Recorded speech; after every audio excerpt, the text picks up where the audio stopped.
ਯਹੂਨਾ ਦੀ ਪਹਿਲੀ, ਦੂਜੀ ਅਤੇ ਤੀਜੀ ਪੱਤਰੀ। ਪਹਿਲੇ ਯਹੂਨਾ ਦਾ ਲੇਖਕ ਗੁਮਨਾਮ ਹੈ, ਪਰ ਜਿਸ ਨੇ ਦੂਜਾ ਅਤੇ ਤੀਸਰਾ ਯਹੂਨਾ ਲਿਖਿਆ ਉਸ ਨੂੰ ਬਜ਼ੁਰਗ ਕਿਹਾ ਜਾਂਦਾ ਹੈ। ਪਰ ਇਹਨਾਂ ਤਿੰਨਾਂ ਦੀ ਭਾਸ਼ਾ ਸ਼ੈਲੀ ਇੱਕ ਦੂਜੇ ਨਾਲ ਅਤੇ ਯਹੂਨਾ ਦੇ ਅੰਜੀਲ ਨਾਲ ਮੇਲ ਖਾਂਦੀ ਹੈ। ਇਸ ਕਾਰਨ ਮੰਨਿਆ ਜਾਂਦਾ ਹੈ ਕਿ ਇਹ ਸਭ ਉਸ ਚੇਲੇ ਦੁਆਰਾ ਲਿਖੇ ਗਏ ਜਿਸ ਨੂੰ ਯਿਸੂ ਪਿਆਰ ਕਰਦਾ ਸੀ। ਹੁਣ ਹੋ ਸਕਦਾ ਹੈ ਇਹ ਉਹੀ ਯਹੂਨਾ ਹੋਵੇ ਜੋ ਜ਼ਬਦੀ ਦਾ ਪੁੱਤਰ ਸੀ ਅਤੇ 12 ਚੇਲਿਆਂ ਵਿੱਚੋਂ ਇੱਕ ਸੀ, ਜਾਂ ਹੋ ਸਕਦਾ ਹੈ ਕਿ ਇਹ ਕੋਈ ਹੋਰ ਯਹੂਨਾ ਸੀ ਜੋ ਯਿਸੂ ਦੇ ਸ਼ੁਰੂਆਤੀ ਚੇਲਿਆਂ ਵਿੱਚੋਂ ਸੀ, ਜਿਸ ਨੂੰ ਯਹੂਨਾ ਬਜ਼ੁਰਗ ਦੇ ਨਾਮ ਨਾਲ ਜਾਣਿਆ ਜਾਂਦਾ ਸੀ। ਭਾਵੇਂ ਇਹ ਕੋਈ ਵੀ ਯਹੂਨਾ ਹੋਵੇ, ਹੁਣ ਉਹ ਆਪਣੀ ਬਜ਼ੁਰਗ ਅਵਸਥਾ ਵਿੱਚ ਹੈ ਅਤੇ ਉਹ ਗ੍ਰਹਿ ਕਲੀਸਿਆਵਾਂ ਦੀ ਨਿਗਰਾਨੀ ਕਰ ਰਿਹਾ ਹੈ ਜੋ ਸੰਭਾਵਿਤ ਤੌਰ ਤੇ ਪ੍ਰਾਚੀਨ ਅਫਸੁਸ ਨਗਰ ਦੇ ਆਲੇ-ਦੁਆਲੇ ਸਨ। ਇਹਨਾਂ ਪੱਤਰੀਆਂ ਅਤੇ ਅੰਜੀਲ ਦੇ ਮਿਲੇ ਸੁਰਾਗਾਂ ਤੋਂ ਇਸ ਤਰ੍ਹਾਂ ਲੱਗਦਾ ਹੈ ਕਿ ਇਹ ਭਾਈਚਾਰਾ ਜ਼ਿਆਦਾਤਰ ਯਿਸੂ ਦੇ ਯਹੂਦੀ ਪੈਰੋਕਾਰਾਂ ਦਾ ਸੀ ਅਤੇ ਇਹ ਕਿ ਉਹ ਹਾਲ ਹੀ ਵਿੱਚ ਇੱਕ ਸੰਕਟ ਵਿੱਚੋਂ ਲੰਘੇ ਸਨ ਜਿਸ ਨੇ ਯਹੂਨਾ ਨੂੰ ਇਹ ਪੱਤਰੀਆਂ ਲਿਖਣ ਲਈ ਪ੍ਰੇਰਿਤ ਕੀਤਾ। ਉਹ ਦੱਸਦਾ ਹੈ ਕਿ ਕੁਝ ਲੋਕ ਇਸ ਕਲੀਸਿਆ ਨੂੰ ਛੱਡ ਕੇ ਚਲੇ ਗਏ ਹਨ ਅਤੇ ਇਹ ਲੋਕ ਹੁਣ ਯਿਸੂ ਨੂੰ ਇਸਰਾਏਲ ਦਾ ਮਸੀਹਾ ਜਾਂ ਪਰਮੇਸ਼ਵਰ ਦਾ ਪੁੱਤਰ ਨਹੀਂ ਮੰਨਦੇ ਸਨ ਅਤੇ ਇਹ ਲੋਕ ਉਹਨਾਂ ਲੋਕਾਂ ਵਿੱਚ ਵੀ ਦੁਸ਼ਮਣੀ ਭੜਕਾ ਰਹੇ ਸਨ ਜੋ ਕਲੀਸਿਆਵਾਂ ਦੇ ਪ੍ਰਤੀ ਵਫਾਦਾਰ ਹਨ। ਅਸਲ ਵਿੱਚ ਦੂਜਾ ਅਤੇ ਤੀਜਾ ਯਹੂਨਾ ਇਸ ਸਮੱਸਿਆ ਦੇ ਬਾਰੇ ਸਪਸ਼ਟ ਰੂਪ ਵਿੱਚ ਦੱਸਦਾ ਹੈ। ਦੂਜਾ ਯਹੂਨਾ ਇੱਕ ਵਿਸ਼ੇਸ਼ ਗ੍ਰਹਿ ਕਲੀਸਿਆ ਲਈ ਚੇਤਾਵਨੀ ਹੈ। ਉੱਥੇ ਇਸ ਤਰ੍ਹਾਂ ਦੇ ਲੋਕ ਹਨ ਜੋ ਯਿਸੂ ਦਾ ਇਨਕਾਰ ਕਰਦੇ ਸਨ ਅਤੇ ਯਹੂਨਾ ਉਹਨਾਂ ਨੂੰ ਛਲੀਏ ਕਹਿ ਕੇ ਬੁਲਾਉਂਦਾ ਹੈ ਅਤੇ ਫਿਰ ਖੁਦ ਨੂੰ ਸਹੀ ਠਹਿਰਾਉਣ ਅਤੇ ਸਹਾਇਤਾ ਪਾਉਣ ਲਈ ਆਉਣਾ ਚਾਹੁੰਦੇ ਸਨ।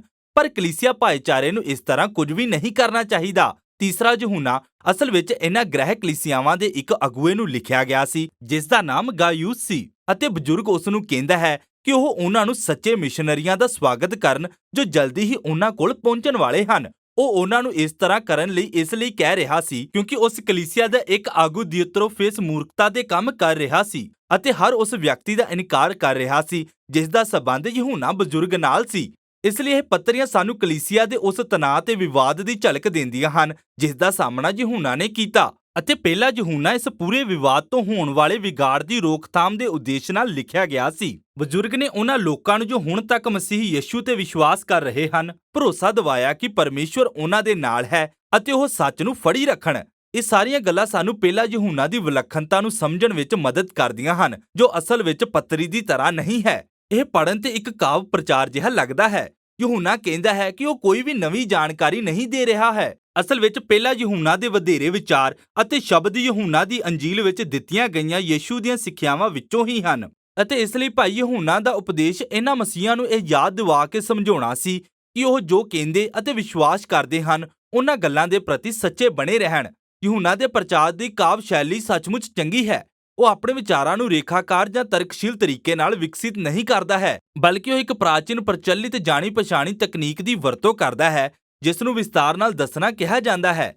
ਯਹੂਨਾ ਦੇ ਕੋਲ ਜੀਵਨ, ਸੱਚ ਅਤੇ ਪ੍ਰੇਮ ਦੇ ਬਾਰੇ ਕੁਝ ਮੁੱਖ ਵਿਚਾਰ ਸਨ ਜਿਨ੍ਹਾਂ ਨੂੰ ਉਹ ਦੱਸਣਾ ਚਾਹੁੰਦਾ ਸੀ ਅਤੇ ਬਾਰ-ਬਾਰ ਉਹਨਾਂ ਹੀ ਵਿਚਾਰਕ ਵਿਸ਼ਿਆਂ ਤੇ ਗੱਲਾਂ ਕਰਦਾ ਹੈ ਪਰ ਹਰ ਵਾਰ ਉਹ ਉਹਨਾਂ ਨੂੰ ਅਲੱਗ ਦ੍ਰਿਸ਼ਟੀਕੋਣ ਅਤੇ ਮਹੱਤਵ ਨਾਲ ਪੇਸ਼ ਕਰਦਾ ਹੈ। ਉਹ ਅਤ ਕਥਨੀ ਦਾ ਬਹੁਤ ਇਸਤੇਮਾਲ ਕਰਦਾ ਹੈ। ਉਹ ਬਹੁਤ ਵਿਪਰੀਤ ਗੱਲਾਂ ਚਾਨਣ ਅਤੇ ਅੰਧਕਾਰ, ਪ੍ਰੇਮ ਅਤੇ ਨਫ਼ਰਤ, ਭਲੇ ਤੇ ਬੁਰੇ ਦੇ ਸਧਾਰਨ ਚਿਤਰਨ ਦੁਆਰਾ ਦਿਖਾਉਂਦਾ ਹੈ। ਪਰ ਕਿਤੇ ਤੁਸੀਂ ਪਹਿਲਾ ਯਹੂਨਾ ਦੀ ਸਾਦਗੀ ਨਾਲ ਭਰਮਾਏ ਨਾ ਜਾਇਓ। ਇਸ ਦੇ ਅਰਥ ਬਹੁਤ ਡੂੰਘੇ ਹਨ। ਪਹਿਲੇ ਯਹੂਨਾ ਦੀ ਸਪਸ਼ਟ ਜਾਣ ਪਛਾਣ ਅਤੇ ਬਾਅਦ ਵਿੱਚ ਸਪਸ਼ਟ ਸਮਾਪਤੀ ਹੈ ਅਤੇ ਇਹਨਾਂ ਦੋਵਾਂ ਦੇ ਵਿਚਕਾਰ ਆਇਆ ਪ੍ਰਚਾਰ ਦਾ ਚੱਕਰ ਕਿਸੇ ਵੀ ਕਠੋਰ ਸਾਹਿਤਕ ਬਣਤਰ ਅਨੁਸਾਰ ਨਹੀਂ ਹੈ। ਪਰ ਇੱਥੇ ਦੋ ਵੱਡੇ ਭਾਗ ਦਿਖਾਈ ਦਿੰਦੇ ਹਨ ਜਿਨ੍ਹਾਂ ਵਿੱਚ ਹਰੇਕ ਉੱਪਰ ਜਾਣ ਪਛਾਣ ਦੇ ਚਰਨ ਇਹ ਸੰਦੇਸ਼ ਹੈ ਦੁਆਰਾ ਅੰਕਿਤ ਕੀਤਾ ਗਿਆ ਹੈ ਅਤੇ ਫਿਰ ਹਰੇਕ ਤੋਂ ਬਾਅਦ ਉਹੀ ਚਿੱਤਰਨ ਨੂੰ ਬਾਰ-ਬਾਰ ਦੁਹਰਾਇਆ ਗਿਆ ਹੈ ਜਿਵੇਂ ਕਿਸ ਪ੍ਰਕਾਰ ਪਰਮੇਸ਼ਵਰ ਪਹਿਲਾਂ ਚਾਨਣ ਹੈ ਅਤੇ ਫਿਰ ਉਹ ਕਿਸ ਪ੍ਰਕਾਰ ਪ੍ਰੇਮ ਹੈ। ਫਿਰ ਇਹਨਾਂ ਦੋਵਾਂ ਭਾਗਾਂ ਦੇ ਸਾਰੇ ਵਿਚਾਰ ਬਾਹਰ ਆ ਕੇ ਚੱਕਰ ਦੇ ਸਮਾਨ ਫਿਰ ਉਹਨਾਂ ਹੀ ਮੁੱਖ ਵਿਚਾਰਾਂ ਵੱਲ ਮੁੜ ਜਾਂਦੇ ਹਨ। ਹੁਣ ਇਸ ਦੀ ਜਾਣ ਪਛਾਣ ਯਹੂਨਾ ਦੀ ਅੰਜੀਲ ਦੀ ਪ੍ਰਸਤਾਵਨਾ ਨਾਲ ਬਹੁਤ ਘੱਟ ਮੇਲ ਖਾਂਦੀ ਹੈ। ਇਸ ਵਿੱਚ ਉਤਪਤ ਅਧਿਆਇ 1 ਅਤੇ ਕਹੋਤਾ ਅਧਿਆਇ 8 ਦੀ ਗੂੰਜ ਵੀ ਹੈ। ਯਹੂਨਾ ਜੀਵਨ ਦੇ ਉਸ ਵਚਨ ਦੀ ਗੱਲ ਕਰਦਾ ਹੈ ਜੋ ਆਦਿ ਤੋਂ ਪਰਮੇਸ਼ਵਰ ਦੇ ਨਾਲ ਸੀ। ਯਹੂਨਾ ਦੇ ਅਨੁਸਾਰ ਸ਼ਬਦ ਪਰਮੇਸ਼ਵਰ ਪਿਤਾ ਦੇ ਲਈ ਅਤੇ ਪੁੱਤਰ ਦੇ ਲਈ ਵੀ ਇਸਤੇਮਾਲ ਹੁੰਦਾ ਹੈ ਜੋ ਇਸ ਜਗਤ ਵਿੱਚ ਜੀਵਨ ਲਿਆਉਣ ਲਈ ਆਇਆ ਅਤੇ ਜਿਨ੍ਹਾਂ ਨੇ ਉਸ ਪੁੱਤਰ ਨੂੰ ਵੇਖਿਆ, ਸੁਣਿਆ ਅਤੇ ਛੂਹਿਆ ਉਹਨਾਂ ਨੂੰ ਅਸੀਂ ਕਿਹਾ ਗਿਆ ਹੈ। ਯਹੂਨਾ ਆਪਣੇ ਆਪ ਦਾ ਅਤੇ ਉਹਨਾਂ ਰਸੂਲਾਂ ਦਾ ਜ਼ਿਕਰ ਕਰਦਾ ਹੈ ਜੋ ਯਿਸੂ ਦੇ ਅੱਖੀਂ ਵੇਖੇ ਗਵਾਹ ਸਨ ਅਤੇ ਇਸ ਪ੍ਰਕਾਰ ਹੁਣ ਅਸੀਂ ਦੇ ਕੋਲ ਤੁਸੀਂ ਦੇ ਲਈ ਸੰਦੇਸ਼ ਹੈ ਜੋ ਯਿਸੂ ਦੇ ਪੈਰੋਕਾਰਾਂ ਦੀ ਅਗਲੀ ਪੀੜ੍ਹੀ ਹੈ। ਸੋ ਜਦੋਂ ਚੇਲੇ ਜੀਵਨ ਦੇ ਵਚਨ ਨੂੰ ਹੋਰਾਂ ਨੂੰ ਦੱਸਦੇ ਹਨ ਤਾਂ ਉਹ ਲੋਕ ਵੀ ਚੇਲਿਆਂ ਦੇ ਦੁਆਰਾ ਪਿਤਾ ਅਤੇ ਪੁੱਤਰ ਦੀ ਸੰਗਤ ਵਿੱਚ ਲਿਆਏ ਜਾਂਦੇ ਹਨ। ਇੱਥੇ ਸੰਗਤ ਸ਼ਬਦ ਯੂਨਾਨੀ ਭਾਸ਼ਾ ਦੇ ਸ਼ਬਦ ਕੋਇਨੋਨੀਆ ਤੋਂ ਆਇਆ ਹੈ, ਜਿਸ ਦਾ ਅਰਥ ਹੈ ਭਾਗ ਲੈਣਾ ਜਾਂ ਸਾਂਝੇਦਾਰ ਹੋਣਾ। ਜਦੋਂ ਲੋਕੀ ਚੇਲਿਆਂ ਦੁਆਰਾ ਯਿਸੂ ਦਾ ਸੰਦੇਸ਼ ਸੁਣਦੇ ਹਨ ਤਾਂ ਇਹ ਸੰਦੇਸ਼ ਉਹਨਾਂ ਨੂੰ ਖੁਦ ਹੀ ਯਿਸੂ ਨਾਲ ਅਸਲ ਰਿਸ਼ਤੇ ਵਿੱਚ ਅਤੇ ਖੁਦ ਪਰਮੇਸ਼ਵਰ ਦੇ ਪ੍ਰੇਮ ਅਤੇ ਜੀਵਨ ਦੀ ਸੱਚੀ ਸੰਗਤ ਵਿੱਚ ਲੈ ਆਉਂਦਾ ਹੈ।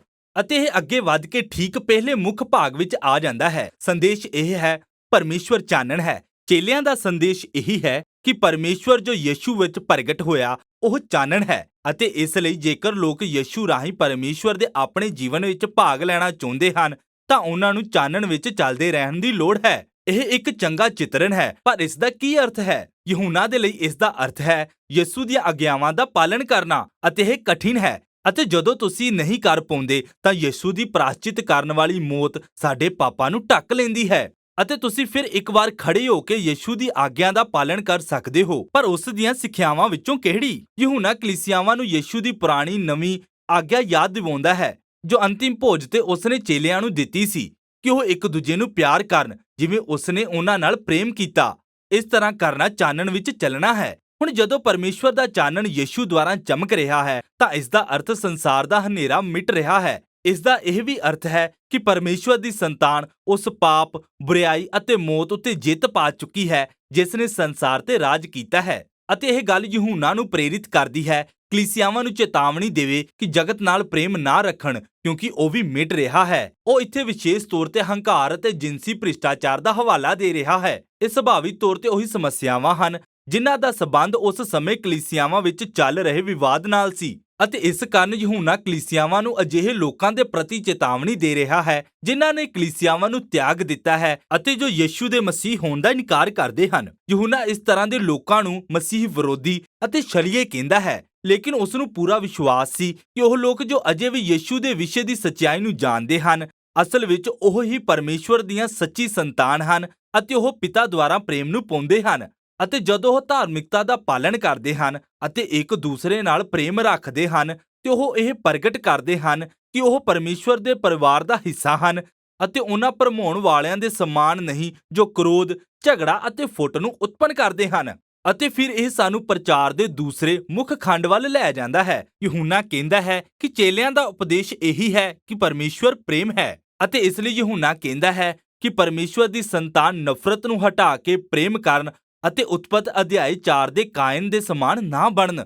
ਉਸ ਦੀ ਨਫ਼ਰਤ ਨੇ ਉਸ ਤੋਂ ਆਪਣੇ ਹੀ ਭਰਾ ਦਾ ਕਤਲ ਕਰਵਾ ਦਿੱਤਾ। ਪਰ ਮਸੀਹਾਂ ਦੇ ਲਈ ਪ੍ਰੇਮ ਪਰਿਭਾਸ਼ਾ ਆਪਣਾ ਜੀਵਨ ਦੂਸਰਿਆਂ ਦੀ ਭਲਾਈ ਲਈ ਦੇਣਾ ਹੈ। ਇਸੇ ਤਰ੍ਹਾਂ ਹੀ ਯਿਸੂ ਨੇ ਵੀ ਕੀਤਾ।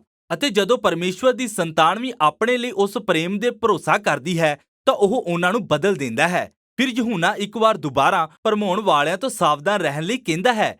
ਇਸ ਸਮੇਂ ਉਹ ਉਹਨਾਂ ਨੂੰ ਝੂਠੇ ਨਬੀ ਕਹਿੰਦਾ ਹੈ। ਜਦੋਂ ਉਹ ਯਿਸੂ ਦਾ ਮਸੀਹ ਹੋਣ ਤੋਂ ਇਨਕਾਰ ਕਰਦੇ ਹਨ ਤਾਂ ਉਹ ਸਪਸ਼ਟ ਤੌਰ ਤੇ ਪਰਮੇਸ਼ਵਰ ਦੀ ਵੱਲੋਂ ਬੋਲਣ ਦਾ ਦਾਅਵਾ ਕਰਦੇ ਹਨ।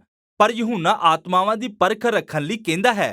ਉਹ ਦੱਸਦਾ ਹੈ ਕਿ ਜੇਕਰ ਕੋਈ ਪਰਮੇਸ਼ਵਰ ਦੀ ਵੱਲੋਂ ਬੋਲਣ ਦਾ ਦਾਅਵਾ ਕਰਦਾ ਹੈ ਪਰ ਯਿਸੂ ਵੱਲ ਧਿਆਨ ਨਹੀਂ ਦਿੰਦਾ ਜੋ ਸਲੀਬ ਤੇ ਚੜਾਇਆ ਗਿਆ ਪਰਮੇਸ਼ਵਰ ਦਾ ਪੁੱਤਰ ਹੈ ਤਾਂ ਫਿਰ ਉਹ ਪਰਮੇਸ਼ਵਰ ਦੀ ਵੱਲੋਂ ਨਹੀਂ ਬੋਲਦਾ। ਪਰਮੇਸ਼ਵਰ ਦੀ ਸੱਚੀ ਸੰਤਾਨ ਆਪਣੀ ਪੂਰੀ ਜ਼ਿੰਦਗੀ ਨੂੰ ਸਲੀਬ ਦਿੱਤੇ ਅਤੇ ਜੀ ਉੱਠੇ ਯਿਸੂ ਤੇ ਕੇਂਦਰਿਤ ਕਰ ਲੈਣਗੇ ਕਿਉਂਕਿ ਉੱਥੇ ਹੀ ਅਸੀਂ ਪਰਮੇਸ਼ਵਰ ਦੇ ਸੱਚੇ ਦਿਲ ਨੂੰ ਪ੍ਰਗਟ ਹੁੰਦੇ ਹੋਏ ਦੇਖਦੇ ਹਾਂ।